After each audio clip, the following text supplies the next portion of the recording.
Maria Escuro, or Tata to many of you, the Filipinos who are here tonight, although I am also Tata to some Americans who are here tonight.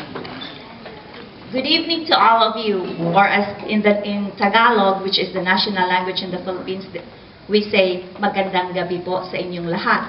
But that's not the only language we speak in the Philippines. Actually, it's not a language, it's a dialect. We have hundreds of them. But I will greet you in the dialects that I'm familiar with. The Cebuanos, actually the Visayas are they're in population, it's the largest number of people in the Philippines, but since the national capital is in Luzon, so Tagalog became the national language, although the Visayans outnumber the Tagalog. And in Cebuano, we say, maayong gabi kaninyong tanan. As the Ilocanos, where Marcos comes from, they say, naimbag na rabi kadayo amin. The Kapampangans, the very good cooks in the Philippines, they say, mayang abengi kwe kongan. Is that right, Ira? I'm trying. Or, my townmates would say, majaw ngadum kaninyo tanan. And I could not even speak that language, and I live there. Or my husband, who doesn't speak his own tongue, they say, maray na gabi sa inyong amin. There is an area in the Philippines, however, where they say, buenas noches a todos. And it's in the south, it's in Zamboanga area in the Philippines. They look like Spaniards, the Spanish people. And they speak Spanish, but they're Filipinos too. And this one, mapia kagabi rukanon langon. Is there somebody here who's Muslim or from the Maranao area in Mindanao? We have also a large group of Muslims in the southern part of the Philippines. That's where I live. A simple greeting can be said in over 100 dialects in the Philippines, a country with at least 7,000 islands. Just imagine this, as for perspective, especially the younger people. Let's say you live in Sandusky and there's an islet right across it. That would be Catamo Islands, right? You would not even understand their own dialect. You don't understand each other. Or if we are from Ohio, you don't understand the language of Michigan, which would be good, I think. But actually, I love Michigan. I still remember back in college, I came from the south and traveled just 2 hours of plane ride to Manila, and I couldn't speak Tagalog because I was embarrassed about my accent, like, you know how we have accents here? They would laugh, the people in Luzon would laugh at the accents of the Cebuanos, so I was dating a guy who doesn't speak my language, so we spoke in English. It's the medium of instruction in the Philippines. Because of all these dialects, we have to speak English. So when the Americans came, the Americans said, no, you cannot do this. You have to speak one common tongue. And we didn't want to speak Tagalog, so the Americans said, okay, English then. So that's how it became the medium of instruction in the Philippines.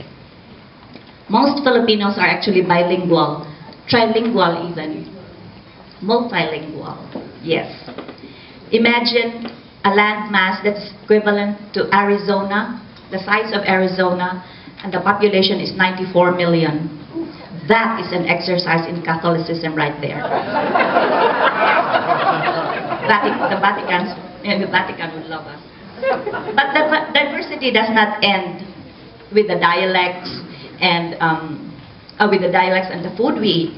Even in appearance, I am not your typical Filipino-looking person, nor I really couldn't say anyone who would be typical-looking Filipino because we look different from each other.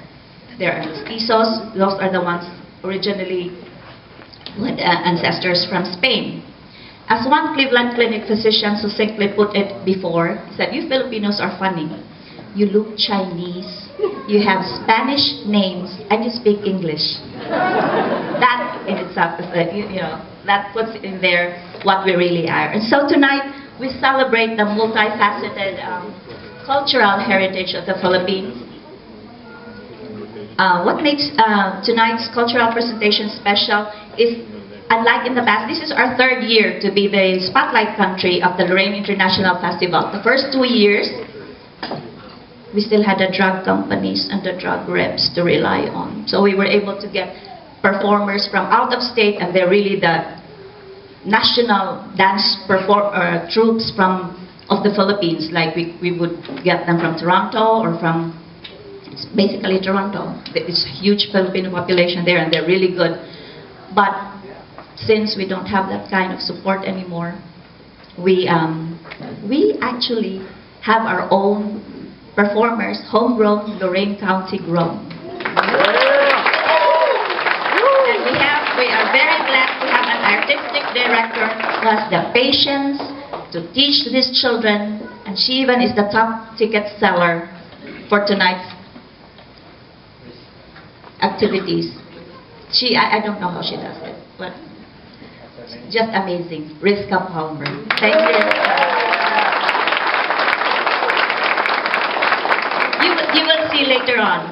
And then even the speaker for the international breakfast on Monday is also homegrown. I raised the boy. But he's not here right now. He's a groomsman at the wedding. So, and also, I would like to acknowledge the presence here tonight of the princess of last year, forever princess in my heart, Laura Deza. Laura, can you please stand? Where's Laura? Oh, there's Laura. And I always get told that she looks like me. And everyone was saying, oh, your daughter is just gorgeous. And oh, thank you. The mother is standing right next to me. And then, thank you very much, Laura, for representing us very well last year. And this year, we are going to be represented by one of the prominent physicians in Lorraine, the granddaughter of one of the prominent physicians in Lorraine County, Dr. Celso Caranda. Marcel? Is Marcel here, please? Oh, there she is. And Marcel, I really want that crown. My heart cannot take anymore. Okay, thank you, darling. No pressure. Thank you. And also, the princesses, we would like to acknowledge the princesses who are here from other countries, other cultures. Will you please stand? A princess for this year's International Festival. And before I bring you the hour, thank you, ladies, and good luck. We will watch you Thursday. That's the coronation. And before we have the invocation and have the dinner, I would like to thank Mr. De Luca. He had to cook the food for us first, and we told him, I want to taste it. Ira and I want to taste the food, please, Mr. De Luca. So he had a taste testing for us, and it's close to our palate. It's really close, and he did a good job. Thank God for the internet. Because that's where he downloaded all the recipes. And the desserts are to die for. You won't be Filipino if you don't eat dessert. We always say they're fat-free, cholesterol-free.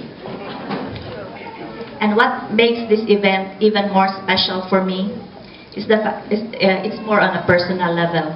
I have my childhood friend visiting from Toronto to give me moral support, Cesar. Thank you very much for flying. Thanks, Cesar.